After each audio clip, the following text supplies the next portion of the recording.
അല്ല അവന് ഭയങ്കര സങ്കടം വരും. സങ്കടമാണ് ആദ്യം വരിക. അത് കഴിഞ്ഞായിരിക്കും അല്ല ആദ്യം ദേഷ്യമാണ് വരിക, പിന്നെ എനിക്ക് സങ്കടം വരും. അവന്റെ സീൻസ് ഒക്കെ വരുമ്പോ എന്നെ കൊണ്ടുവന്ന് കാണിക്കും. വന്നിരുന്നു, വീട്ടിൽ വന്ന് അനുഗ്രഹമൊക്കെ വാങ്ങിച്ചിട്ടാണ് ഇപ്പൊ കോള് വന്നു. സത്യമാണ്, നമ്മള് കള്ളം പറയാൻ പാടില്ല. ആ സമയത്ത് കാണിക്കുന്നത് ആക്ടിങ്ങും അതിന് ശേഷം കാണിക്കുന്നതാണ് നമ്മൾ സ്നേഹം എന്ന് പറഞ്ഞാൽ. അതിന് ശേഷമുള്ള സ്നേഹം അങ്ങനെ തന്നെ നിലനിൽക്കുന്നുണ്ട്. അപ്പൊ അത് നഷ്ടമാവണില്ല. ഇപ്പൊ എന്തൊക്കെ തിരക്കിലാണെങ്കിലും ഉപ്പുമുളക് വിട്ടിട്ട് ആരും പോവില്ല. പ്രശ്നങ്ങൾ ഉണ്ടാവുന്നത് നല്ലതിന് വേണ്ടി ആയിരിക്കും.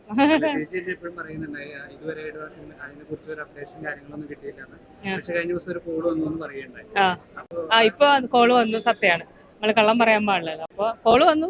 അവര് തുടങ്ങണം എന്ന് പറഞ്ഞ് വിളിച്ചിട്ടുണ്ട്. അപ്പൊ ഇപ്പൊ എല്ലാരും നമ്മള് വിളിക്കാഞ്ഞത് കൊണ്ട് പലരും പല ഇതിലേക്ക് അങ്ങ് മാറിപ്പോയി. തുടങ്ങുകയോ ഇല്ലയെന്ന് അറിയാഞ്ഞുകൊണ്ട് പലരും പല സ്ഥലത്തേക്ക്, എല്ലാവരും ഉപജീവന മാർഗമാണല്ലോ. അപ്പൊ എല്ലാരും പല ഇതിലേക്ക് മാറിപ്പോയി. അപ്പൊ ഇനി അവരത് കഴിഞ്ഞിട്ട് വന്നാലേ കമ്മിറ്റ് ചെയ്ത വർക്ക് തീർക്കാണ്ടിരിക്കാൻ പറ്റില്ല എല്ലാവർക്കും. അപ്പൊ അത് കഴിയുമ്പോ തുടങ്ങുമായിരിക്കും. നല്ലതാണ്. തുടങ്ങുന്നതിന് എല്ലാവർക്കും സന്തോഷം തന്നെയാണ്. ആരും ഒരിക്കലും തുടങ്ങുന്നതിനോട് എതിരാരും ഇല്ല. എല്ലാവർക്കും തുടങ്ങാൻ സന്തോഷമേ ഉള്ളൂ. നമ്മളിപ്പോ എന്തൊക്കെ തിരക്കിലാണെങ്കിലും ഉപ്പുമുളക് വിട്ടിട്ട് ആരും പോവില്ല.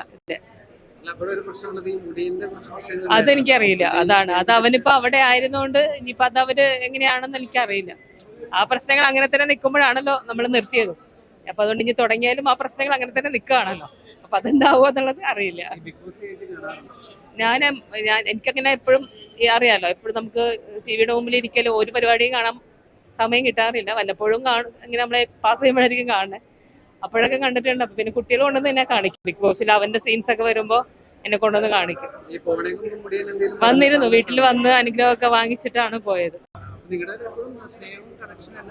ഞങ്ങൾ ആരും അതിന് വഴക്കിട്ടിട്ടില്ലല്ലോ. അത് ഉപ്പുമുളയിലെ ഒരു പ്രത്യേകത എന്നു വെച്ചാൽ ഉപ്പുമുളയിൽ ആ കാണുന്നത് പോലെ തന്നെയാണ് എല്ലാവർക്കും ഒരുപോലെ തന്നെ ആ ഒരു അതില് അച്ഛൻ അമ്മ മക്കൾ എന്നുള്ള ഒരു സ്നേഹം അങ്ങനെ തന്നെ നിലനിൽക്കുന്നുണ്ട്. അതൊരു വലിയ ഭാഗ്യമാണ്. പലപ്പോഴും അതൊക്കെ വളരെ അപൂർവമായി സംഭവിക്കുന്നതാണ്. അപ്പോൾ ഞങ്ങൾക്കിടയിൽ ഞങ്ങളെ തെറ്റിച്ചുകൊണ്ട് പോകാൻ ആർക്കും ഇതുവരെ പറ്റിയിട്ടില്ല. അത് വലിയൊരു ഭാഗ്യമായിട്ടാണ്. ഒരു എപ്പിസോഡ് റിലീസ് ചെയ്ത് കഴിഞ്ഞാൽ 24 hours കൊണ്ട് 1 million വ്യൂസ് വരെ കിട്ടുന്നുണ്ട്. അപ്പൊ അത്രയും ഓഡിയൻസ് വെയിറ്റ് ചെയ്യുന്നുണ്ട്. നമ്മൾ കുമ്പളകിന് എന്ത് ന്യൂസ് ആണെങ്കിലും അതിനൊക്കെ കമന്റ് അടിയിൽ വരുന്നത് ഈ 3 എങ്ങനെ ആരംഭിക്കുമോ, അല്ലെങ്കിൽ ഇത് പുതിയൊരു എപ്പിസോഡ് വരുമോ, അല്ലെങ്കിൽ ഈ മുടീന് ഉണ്ടാവുമോ, അല്ലെങ്കിൽ പല ക്യാരക്ടേഴ്സോടെ വന്നു പോയത് കല്യാണം കഴിഞ്ഞാൽ ഒരുപാട് ക്യാരക്ടേഴ്സ്. അപ്പൊ അതൊക്കെ ഇനി വീണ്ടും റൈറ്റേഴ്സ് ചെയ്യുമെന്ന് പ്രതീക്ഷിക്കുന്നു. അത് അവർക്ക് ഇപ്പോ ഏതാണോ ജനങ്ങൾക്ക് ഇഷ്ടപ്പെട്ടത് എന്ന് അവർക്ക് അറിയാൻ പറ്റും. അപ്പൊ ആ രീതിയിലായിരിക്കും മുന്നോട്ട് പോവുക. ഇപ്പൊ നമ്മളിപ്പോ ഓരോന്നോ പരീക്ഷിച്ച് നോക്കാണല്ലോ. ഒരു ലാഗിങ് വരുമ്പോൾ അത് വേറെ രീതിയിലൊന്ന് കൊണ്ടുപോകാൻ നോക്കും. അത് ഇഷ്ടപ്പെട്ടില്ലെങ്കിൽ അത് ഇവിടെ നിന്ന് മാറ്റി വേറെ രീതിയിലേക്ക് നിങ്ങൾക്ക് ഇഷ്ടം ഏതാണോ ആ രീതിയിൽ തന്നെ ഉപ്പുമുളക്. കാരണം ഉപ്പുമുളക് ജനങ്ങളുടെ പ്രോഗ്രാമാണ്. അപ്പൊ അത് ജനങ്ങൾക്ക് ഇഷ്ട രീതിയിൽ തന്നെ ചാനൽ കൊണ്ടുപോകും. ഈ കല്യാണം കഴിച്ചതിന് ശേഷം പുതിയൊരു 2 തീയതി വന്നിരുന്നു. പുതിയ വീട് തൊട്ടപ്പുറത്ത് തന്നെ വീട് മാറ്റി. അപ്പൊ അവരുടെ കൂടി വന്നപ്പോൾ ഒരു ചാനൽ റേറ്റിംഗ് കൂടുതലായിട്ട് തോന്നുന്നുണ്ട്. അതായത് നിങ്ങൾ ഉപരിയായിട്ട് സെക്കൻഡ് റേറ്റിംഗിലേക്ക് പോയതായിട്ട് തോന്നുന്നുണ്ട്. അങ്ങനെ അത് വരുമ്പോൾ ഒരു ചെറിയ വ്യത്യാസം തോന്നുള്ളൂ. പിന്നെ അത് കഴിഞ്ഞിട്ട് പിന്നെ ആൾക്കാർ അത് വേറെ രീതി അങ്ങനെ അത്ര അങ്ങോട്ട് നല്ലതും ചീത്തവും പറഞ്ഞു അതിനഭിപ്രായം. ചില ആൾക്കാർ നല്ലത് പറയും, ചില ആൾക്കാർ ചീത്ത പറയും. അപ്പൊ അതുകൊണ്ട് ഏതാണ് നല്ലത് ഏതാണ് ചീത്തയെന്ന് നമുക്കറിയാൻ പറ്റില്ല. അത് പ്രേക്ഷകർക്ക് മാത്രമേ അറിയാൻ പറ്റൂ. പിന്നെ റേറ്റിംഗ് ചാനലാണല്ലോ അറിയാൻ പറ്റുക. അത് ഞങ്ങൾക്കറിയില്ല. അപ്പൊ ഞങ്ങൾക്ക് ആര് വന്നാലും ഇഷ്ടമാണ്. ആര് വന്നാലും അഭിനയിക്കട്ടെ, ആര് വന്നാലും എല്ലാവർക്കും ജീവിക്കണം, എല്ലാവരും അഭിനയിക്കാൻ വേണ്ടിയിട്ടാണല്ലോ നിൽക്കുന്നത്. അപ്പൊ അവര് വന്നാലും നമുക്ക് സന്തോഷം. വേറെ ഇനി പുതിയ ആരെങ്കിലും വന്നാലും സന്തോഷം. ഈ അമ്മയുടെ മനസ്സിൽ എവിടെയെങ്കിലും മിസ്സായി പോയെന്ന് തോന്നുന്നുണ്ടോ ഏതെങ്കിലും ടൈമിൽ ഈ മക്കളെ കാണുമ്പോൾ? അതായത് സ്വന്തം മക്കളെ കൂടാതെ തന്നെ ഇവര് അത്രയും നമ്മളൊരു അമ്മയുടെ വാത്സല്യമാണ് നമുക്ക് എപ്പോഴും തോന്നാറ്. കിച്ചണിലുള്ള കളികളൊക്കെ ആണെങ്കിലും എല്ലാ തരത്തിലും ഒരു അമ്മയുടെ വാത്സല്യം. അപ്പോൾ എന്തെങ്കിലും അത് മിസ് ചെയ്തായിരുന്നു ഈ നിർത്തിയതിനു ശേഷം?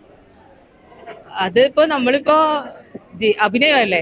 അപ്പോ ആ സമയത്ത് കാണിക്കുന്നത് ആക്ടിങ്ങും അതിന് ശേഷം കാണിക്കുന്നതാണ് നമ്മൾ സ്നേഹം എന്ന് പറഞ്ഞാൽ. അതിന് ശേഷമുള്ള സ്നേഹം അങ്ങനെ തന്നെ നിലനിൽക്കുന്നുണ്ട്. അപ്പൊ അത് നഷ്ടമാവണില്ലല്ലോ.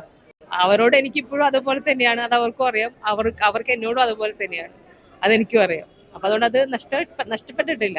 ഈ അവസാനമായിട്ട് ഈ ഋഷി അവർ ഭയങ്കരമായിട്ട് റൈസ് ഒക്കെ ഉണ്ടായി. അത് തീർച്ചയായിട്ടും കണ്ടെന്നാവും ഞാൻ പ്രതീക്ഷിക്കുന്നു. അപ്പൊ ഈ ഋഷി യഥാർത്ഥ ജീവിതത്തിൽ അല്ലെങ്കിൽ ഫുട്ബോൾ സീനിലൊക്കെ ഇങ്ങനെ റൈസ് ആവണം എപ്പോഴെങ്കിലും കണ്ടിട്ടുണ്ടോ? അല്ല അവന് ഭയങ്കര സങ്കടമാണ് ആദ്യം വരിക. അത് കഴിഞ്ഞായിരിക്കും ആദ്യം ദേഷ്യമാണ് വരിക, പിന്നെ എനിക്ക് സങ്കടം വരിക. അവൻ പൊതുവെ പാവമാണ്, ബേസിക്കലി പാവമാണ്. അപ്പൊ എല്ലാവരും അങ്ങനെ തന്നെയല്ലേ. നമുക്ക് സങ്കടം ദേഷ്യം അതൊക്കെ മാറി മാറി വരും. അത് പാവ ആൾക്കാരുടെ ലക്ഷണമാണ്.